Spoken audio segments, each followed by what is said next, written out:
Run, river, run through the hills. Run, river, run to the sea. Run, river, run to your place beneath the sun. Run, river, run over me. Hi, this is Jan Lewis. Welcome to be my guest today. We have with us Bree DiBella. And Bree is the principal and creative director of Studio DiBella. And how I found her was I read the Worcester Business Journal. They send it to me all the time, and I love it. There is a section there. Welcome, Bree. What is the section called? 10 Things I Know? Yes, 10 Things I Know About. They put me through that, too. And I found it a little challenging to go backwards. They start down to one. Mm-hmm, I know. And she had a great column, and it was called Hiring Creatives.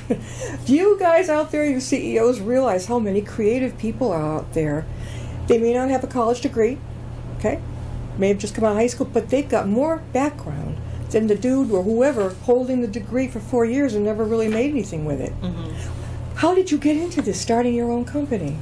Well, I do have a degree in graphic design, and so I started learning about advertising and marketing really in that program at the School of Visual Arts in New York City, and I got a job in publishing after college, had a lot of good internships, and got to see different types of workplaces. One was at a TV station doing graphics for Inside Edition, a magazine, a digital comedy website that called Humor, which doesn't really exist anymore, and after that, I wanted to work in a small office, I thought, kind of a tight-knit team, and I got offered a job in publishing in Oregon, in Portland, and so I did horticulture book publishing for the first 3 years. These are different things all along the way. Yeah, so I wanted to expose myself to a lot of different types of design, because there's so much opportunity in graphic design. You can do so many different things, so I thought having a good, diverse experience would help me later on, which it has. It's kind of set me up for doing a company. Where did you graduate from? It's called the School of Visual Arts. In New York? Yeah. That's not the same, no, I think the studio for training clothing designers. Oh, FIT. Fashion Institute of Technology. Is the one we see on TV, Project Runway? Yeah, different school, but not too far. I can see the sign, but I can't remember what the school was. That must have been fun, being in New York City. It was, yeah. Where was your home? I lived in a few places. We actually had a dorm outside of Gramercy Park, so I lived in an all-girls dorm for a couple of years, and then I had an apartment in Queens for a summer, and then we moved to Brooklyn, around a couple places in Greenpoint and Williamsburg area. So yeah, I got a kind of mix of living experiences in New York too. Were you from Massachusetts originally? Yep, I was born in Worcester. You were born in Worcester? Yeah. Was it, I know my son, well, he's a millennial, he was born at just before UMass and Memorial merged. Okay.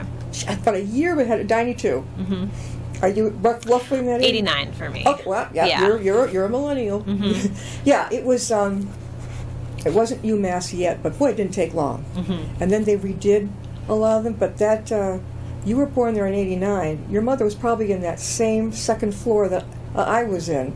I remember the room completely. But anyway, this is real talk. So, Studio DeBella, how long? It's in 2019 that you started this? Yes, 2019. I left a job out in Boston. I was the creative director for a private equity firm, and I managed brands and events and marketing for about 6 companies in that firm.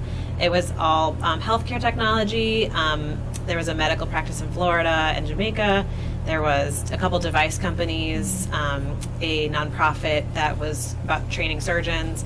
So I thought, if I can do this for his 6 businesses, I could do this for a bunch of different clients as well. Yeah. And so I had been doing a little bit of work on the side on my nights and weekends for a medical marijuana company, doing packaging design. My gosh, there's nothing you haven't tried. That's awesome.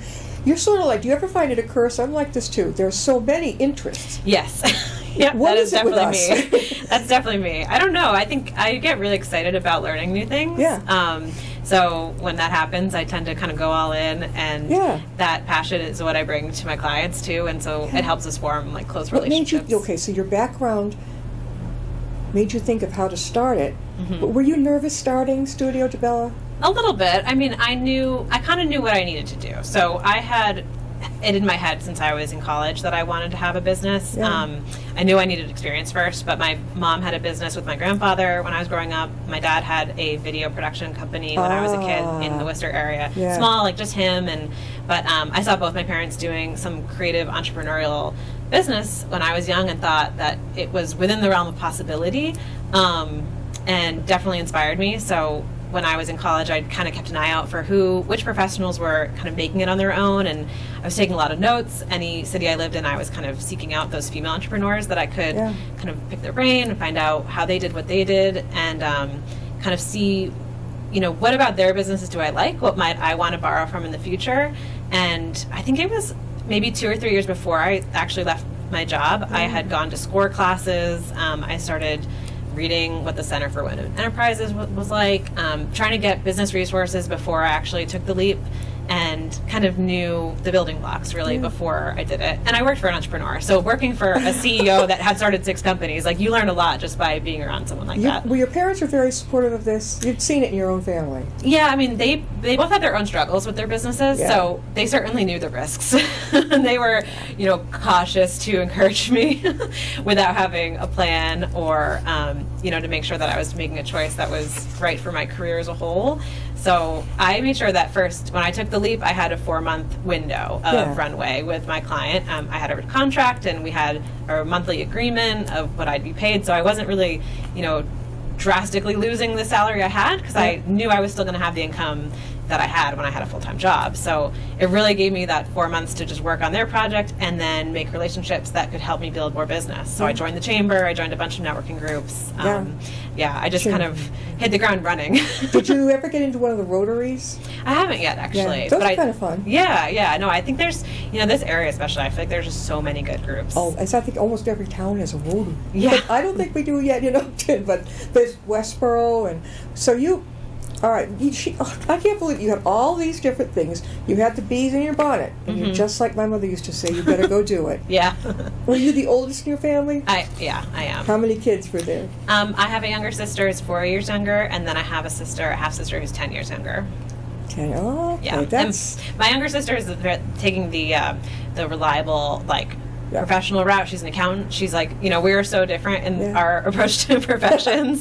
She was like, I just want to, something like a stable industry. Like, I know what I'm doing every day. And I was always more like, I need to change what I'm doing every day. I want different types of work. I want, different, I do graphic design as my specialty, but we also work on television commercials. We do things like, helping people. I've helped a company build a billboard in another country. Things like event planning was never something I had formal training in, but I learned on the job because it was exciting to me, and I'm You're a quick personable. learner. You pick it up, Yeah. Do you remember some of the 10 things that you said in that article? I mean, each one of them was fantastic. Yeah, I do. I thought hiring creatives would be a good topic just because, like you said, there's so many different types of creatives, and I find a lot of the time people don't really know what they're looking for. They know they need help, but they don't know what kind of help. And even just within the marketing field, there's so many types of marketing professionals. And yet we have these roles that are just marketing marketer. There's you're expected to know all these aspects of marketing. Exactly. So I really wanted to emphasize specialty. I know that was one of my answers. Understand that there are different specialists. So just because you hire someone who is an expert at email marketing doesn't mean that they're going to be the right person to plan a paid advertising campaign. What's email marketing? You're just sending the blurbs out to people on email? Yeah. So you're building. First, it's list building. So even just how are you getting email addresses into your list, and then there's also the design of the emails, the writing for email, and making sure that the call to action is going to inspire someone to take the next step. No, we were at the Business Expo in Westboro yesterday. Have you ever been to one of their expos? Not there, no. Okay, but you've been in a Business Expo? I have, yeah. It's got to be grueling to have to stay for we were in and out in an hour. Yeah. Because I was connecting quickly as I went along. Yeah. And that was enough. You can hardly hear yourself talk. They're big, yeah. I've never exhibited at an expo before, but I do have plans to go to the Latin Business Expo. That's in Worcester. That's every year. What month is that? I think it's next month, in May. Where is it held? Around the street? The DCU Center. Okay. believe. Yeah. Inside the DCU, right? Yeah. Because you wouldn't want to have anything outside. Are you going to be there? I'm not exhibiting, but I'm going to be there to learn about the different businesses. Yeah, I don't know how much it costs. I exhibited there one time, but Okay. I think I had to save up. Yeah, it's an then investment. It was over $100 just to have a table, but now I think it's more than that now.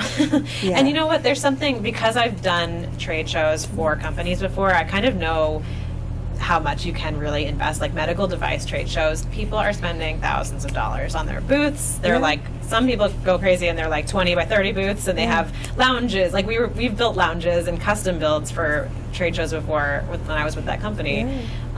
And I know I don't need that as a small business, but I do have a kind of level that I know I'd want my booth to be like. So I have those plans to invest in my booth, and someday, and maybe in a few years, I'll do expos. Bree, how can they reach you? My email or my website, so studiodebella.co, and my email is bree@studiodebella.co.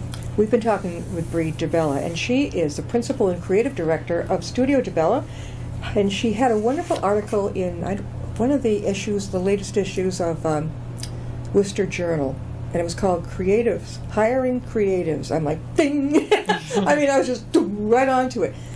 Every single thing made sense. Did you find it a challenge to, instead of going 1 up to 10, going down? Was that a challenge? Well, I made my whole list. I had more than 10, and then it was around just ordering what I thought would make sense. And, to be honest, I didn't know that. It didn't occur to me that they were printing it 10 to 1, so I just listed it in my head like 1 to 10. But they all apply. Yeah, they do. I think by the end I was circling back to the big picture about what the kind of advice that I'd give, because I wanted to hit it. There's more than 10 things you could put in that list, but I thought I'd pick the 10 that were most important to me. But it was a challenge to figure out, well, do they want me to put the most important one last? And I was analyzing the thing, like, 10, I just didn't want anything looking less than the other. Yeah, no, I know.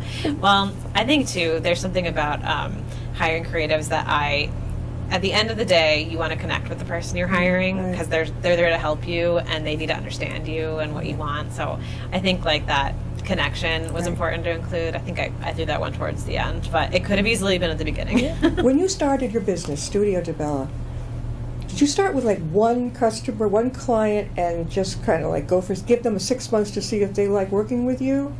We had a 4-month contract, and I had been working with them already for, I think, a number of weeks. And they had actually been saying, we want more time, we want you to do more work. And so we expanded what our contract would be about, had a set amount of work to do, and I think we only met once a week. So after 4 months, they could really come in at full time? Well, that was more of a project. Like, I knew that the work that was getting done was going to be finished. It was label design for medical marijuana packaging. And once we were done, it was done. I mean, there was other work that could have been done. I think I did a little bit more work for the following few months. Right. But at some point, it made sense for them. They had hired, they had a parent company. Their parent company hired a big agency in New York. So at some point, it made sense for them to go do something else. So we parted ways. But by that time, I had a lot of business already. So are you on the internet at all? Oh, sure you are. Do you have a what's your website?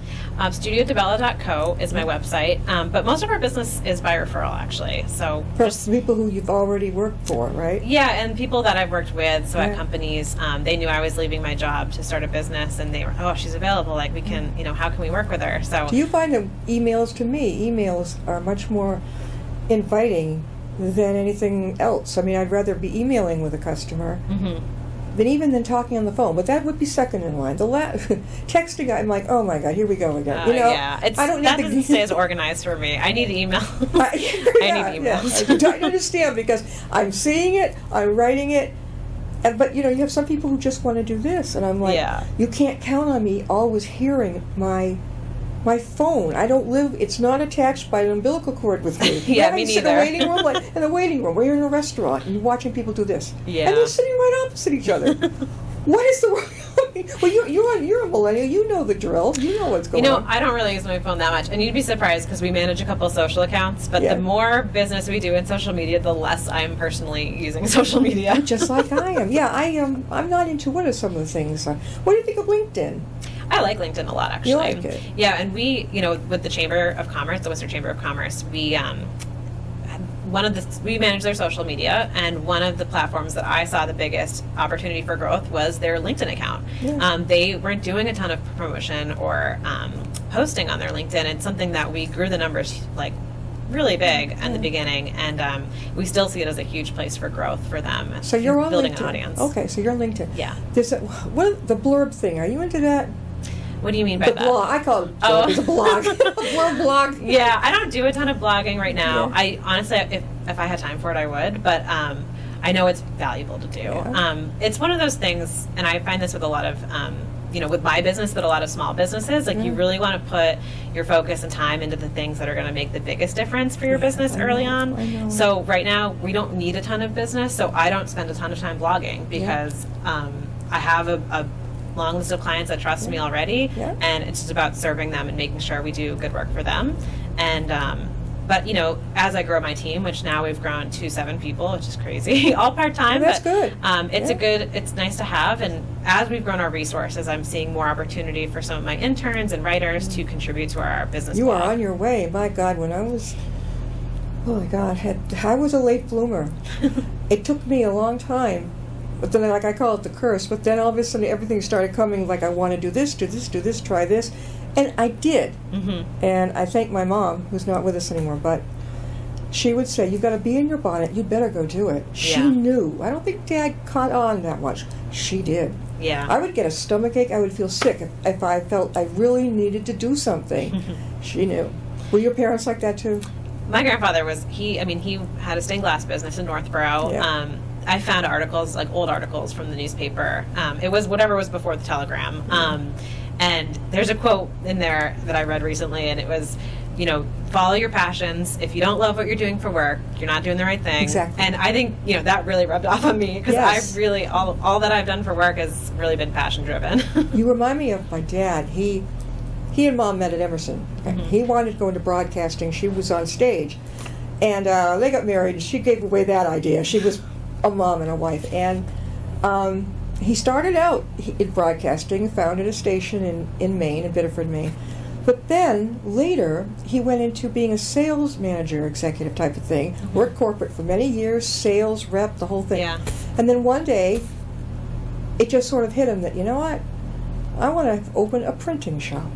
Oh my gosh, this is reminding me of my grandfather, because he was in sales, and then he was selling, foam injected things, I think, and I think he just knew about stained glass, and maybe had done it as a hobby, but he had made these he's kind of had this product idea, and he made these foam injected molds for stepping stones, and I'm pretty sure that was his first product that then segued into his studio, which they had in a barn next to their house. Stepping stones and you said, what was it that he used, stained glass? Stained glass, yeah.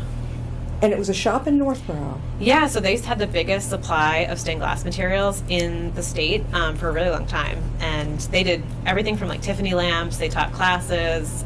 Is it still there? They're not there anymore, no. My mom let go of the business. I forget how many years ago now, but they were there for a long time though. And it was really cool to grow up there. I was learning how to do stained glass when I was in first grade. I think your parents and my mom and my dad sent the message, it's okay.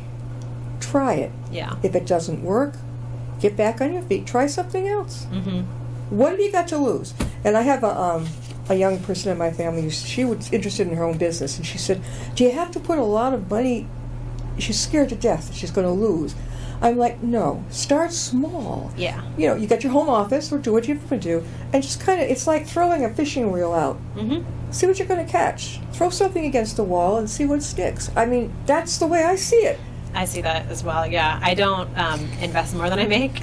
And yes. As a service-based business, I've never needed to spend to, I guess, do what I do, because it comes from the skills that I have and the computer I own, and obviously there's technology investments, but again, we don't really make those until we have the budget to buy them. So. And you work from your home office, right? Yeah, I do. I have a home office. And the team I work with is do these other people over. have that work for you, do they have their own home offices too? Some of them do, not all of them. Mm-hmm. Some work out of their bedrooms or living rooms or wherever. I got it, yeah. Yeah, so I think, and it was actually right before COVID that we started the business, so a lot of the people working for me then, they had just started to try to freelance and maybe wanted to do their own thing. I told them I formed a company, like, you can freelance for me, and we had worked together. A couple of the girls that I first hired had worked with me at previous jobs, so they were kind of eager to do that again, and we just built the team from there on people that I know and I work with, and our interns are the first people that we hired that we didn't know, and it's been fun to get to know new people. And what do you think of networking groups? What do you think of that? Did you used to go to them? I like them. I still go to them. I'm part of the Young Professional Women's Association in Worcester, and I've met a lot of great people there. I just hired someone as a project manager, someone I met at a networking group,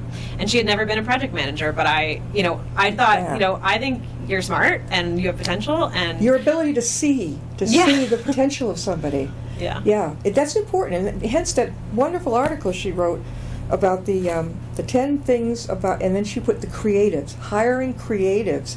That can mean anything. And if you have a conference room of people in your company, right, and you've got people mostly sitting there quiet, there's always one that's going to steal the show, and but that's where the leaders, so-called, miss out. Go to each one, find out what their strengths are. True. And they're more liable to leave, as I have seen, if there's only one person being really trying to lead the group. And let's say they're all volunteers. Let's say if you're, in a group of volunteers. It's just, to me, it's just weird leadership. Then everybody has a strength. Everybody. And just to one person rule the show, it just doesn't work. True. Yeah, and I think understanding how to facilitate a group, even in a creative team, in that job I had before my company, we had a team of, I think, 6 or 7 people, and even to make sure everyone was participating, I think I had 3 or 4 designers on my team at that time, and some designers were more quiet than others, but to make sure that everyone's voices are heard, I had to learn how to manage a team and to help facilitate open conversations, a comfortable and environment where people just felt like they could trust, they could say any idea they had. Fun. Yeah, and have fun. Did you ever read any of Richard Branson's books? I haven't read them, but I know of him. You've got to, because you and I are in the same, and you'd love it. That's why he's such a success. Yeah. He actually appreciates his employees, he loves their different skills, and he doesn't make it a nervous, silly, place to go to work. It's kind of a fun thing, which would have worked great for me years ago, because I would get a stomachache if I didn't like it. I felt sick.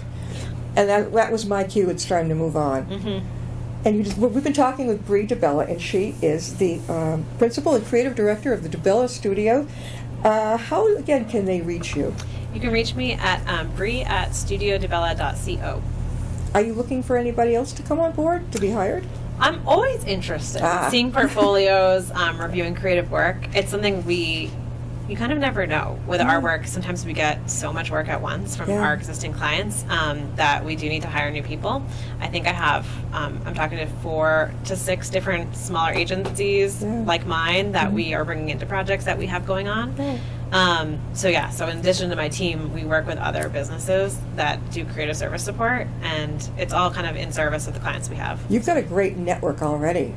Yeah, that was something I knew was important. Before 2019, did you have a network before 2019? I bet you did. Definitely. Yeah, New York, living in New York, going to school there, my school is very good about teaching you that network is everything. All of our teachers were in the profession, so even just the teachers I had, in investing in going to that school, I knew that I was going to make a network of teachers that had, I guess, positions in places I would have never been able to walk in the door of. One of my portfolio teachers was the creative director of the New York Times Magazine, where you would have class at the New York Times. That was a priceless experience, just to get to know him. And so I built a network in New York, and I built a network in Portland, Oregon, when I moved out there. I didn't know anybody, so I had to build a network. But also, I knew it was a great place to get to know other designers, because I had heard things about the Portland State University. Their university school had a great design program. So before I moved, I did a ton of research. I actually had a short list of people I knew I wanted to meet. And then when I went there, I found out my creative director was a teacher at the university. He was also from New York, and he kind of also needs to meet new people. So he started teaching at the school, and I quickly volunteered to be his TA. I think my first week on the job, I was like, can I be your TA? And then I met a ton of students who were kind of my age or a little bit older or even younger, and those people became a good network for interns to hire for the work I was doing. When you started out, Bree, were you, I always said the word self-conscious, but a little nervous inside if you were around a lot of other people and you were presenting your ideas, your program? Like if you were in a big group, a networking group, how did you feel when you first went in? Look at her, she's blossomed, but when you first did it, for somebody out there who's a little nervous about going to a group of networking, what do you suggest? Know what you want to say about your business and what you have to offer. I think for me, I think I mentioned I took classes with SCORE. I had been in some new business. They weren't really workshops. They were more like sessions that you kind of learned about what's important to have if you're starting a business. So I knew my elevator pitch was important. So that kind of helped equip me for those first few months when I was, it was nerve-wracking going to like a chamber morning networking group and having to be the new person and introduce yourself. Like, I just started my business and here's who I am, and I'm the youngest person in the room. It's scary. So, and you get a look on their face, like if you're at that expo and I'm talking about what I do, it's like, oh my God, they're going to think I'm going to give them some sort of elevator pitch, and I just don't want to bore them. Do you know what I'm saying? I do, yeah. So like I kept it concise, like one sentence, and then made sure that it was conveying at least the most important parts of the business. Right. This is so fantastic. We've been talking with Bree DiBella, and Bree, your article in the Worcester Business Journal, they have a thing called the 10 Things I Know. You got to go backwards, up from 10 up to 1. Years ago, I tried. We had the editor. Have you met him? He's terrific. Yeah, he was on the show many years ago, and I was on that, and I thought, what am I going to do? How am I going to? She aced it, bingo! And you had even more things you could have added. Is he going to have you do a column on that? There, you'd be great. I hope so. Yeah, Brad and I have talked about maybe doing another one at some point. Yes, and also a column because you're inspirational, and there are a lot of people who need your strength. They're starting out. It doesn't matter if somebody thinks they're going to retire at 60 or whatever.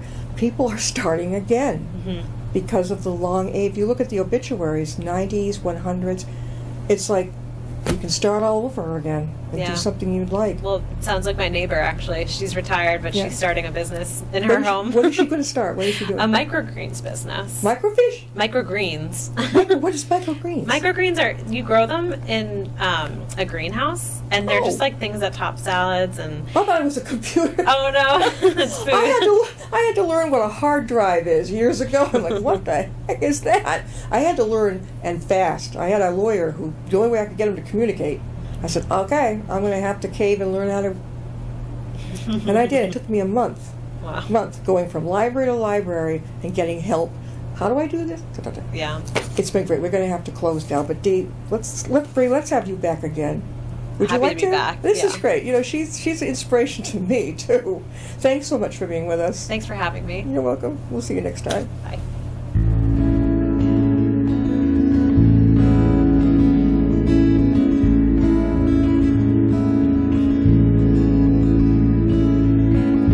Riding on a shooting star,